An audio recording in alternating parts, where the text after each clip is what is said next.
başa. Yüzlerini saraygan işlerini boşa, işlerini boşa,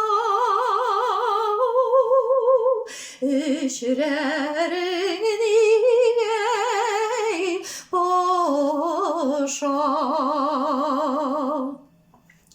Üzülgen yaprak şekilli berilip sulmasin,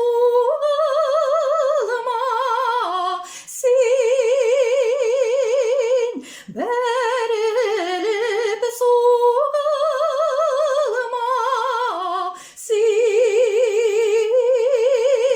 berilip sulmasin.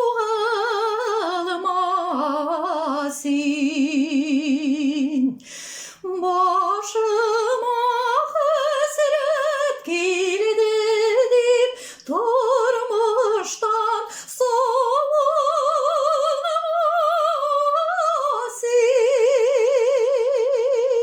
durmuştan soğumasin,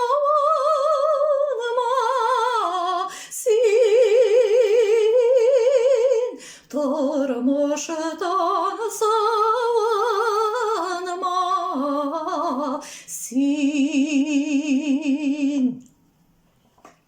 İsen misiniz, kadirli dostlarım, tuğanlarım, kireşin halkım benim? Beyrem bilen, zor beyremimiz bilen, ulu gün beyremi bilen kutlayayım barığızını da.